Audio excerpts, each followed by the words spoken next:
मित्रांनो, अमेरिकेतून महाराष्ट्रीयन शशिकांत समोशीचा नमस्कार। पहिल्या 2 क्लिपमध्ये आपण माहितीपर संवाद साधले होते। आता मी तुम्हाला एका मनोरंजनाच्या ठिकाणी नेतो आहे। हे बाजूला जे दिसतंय ना, ते आहे टेम्पा डाउनटाउन। इकडे डाउनटाउन, अपटाउन आणि मिडटाउन असे शहराचे भाग म्हटले जातात, मोठ्या शहरांचे। एक नावाजलेलं शहर आहे फ्लोरिडा राज्यातील, आणि फ्लोरिडा राज्य म्हटल्यावर समुद्रकिनारा लाभलेलं हे राज्य। आता आम्ही जातो हे टेम्पा क्लिअर वॉटर बीचला। टेम्पा क्लिअर वॉटर बीच आणि टेम्पा शहर अशी 2 आंतरराष्ट्रीय विमानतळ आहेत, फक्त 40 मैल अंतराच्या परिघात। बाजूला जे दिसतंय ते दिसतंय आयलँड, आणि त्या आयलँडवर असलेले सुंदर ही घरं। कसं वाटतंय बाजूचा हा रस्ता? खरंच हा रस्ता पाहिल्यावर प्रत्येकाला भुरळ पडते। आता आम्ही पोहोचतोय ह्या टेम्पा क्लिअर वॉटर बीचला।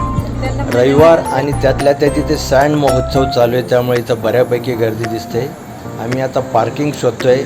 इथे प्रत्येक ठिकाणी पे आणि पार्क असते, जागा असेल तिथेच गाडी लावावं लागते। इथला असा हा अधिलिखित नियम। बाजूला दिसतायत ना मित्रांनो, तर इथं बऱ्यापैकी हॉटेल आहेत। आपण हॉटेल बुक करून इथे येऊन राहू शकतो। दिसतोय कसा वाटला समुद्रकिनारा हा?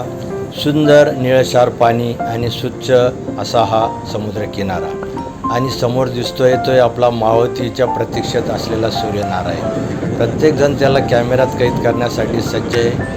प्रत्येकजण आपला मनमुराद असा आनंद ह्या समुद्रकिनाऱ्यावर घेतोय। पक्ष्यांचे थवे आपल्या घराकडे परतीच्या मार्गावर आहेत। कसं वाटतंय क्षितिज? लाल सोनेरी रंगाने सजलेलं हे क्षितिज, आणि खाली निळशार पाणी, असा हा टेम्पा क्लिअर वॉटर बीचचा समुद्रकिनारा। बाजूला जर दिसतोय तर हा एक कलाकार आपले एक वेगळे फायर गेम्स करून बाकीच्या पर्यटकांना आकर्षित करतोय। एक वेगवेगळ्या प्रकारचे खेळ चालू असतात इथे, आणि हा चालू आहे अमेरिकेचा रॉक बँड म्युझिक। आपल्याला न समजणारं आणि कानाला न ऐकू वाटणारं असं हे म्युझिक, परंतु इथे लोक त्याचा मनमुराद आनंद घेतात, असा रॉक बँड। बाजूला जे दिसतंय आता तुम्हाला, ते आहे तिथे बार्बेक्यू आपण इथे भाड्याने घेऊन आपण आपल्या पोटाची मनमुराद अशी खवई सोय करू शकतात, असे बार्बेक्यू।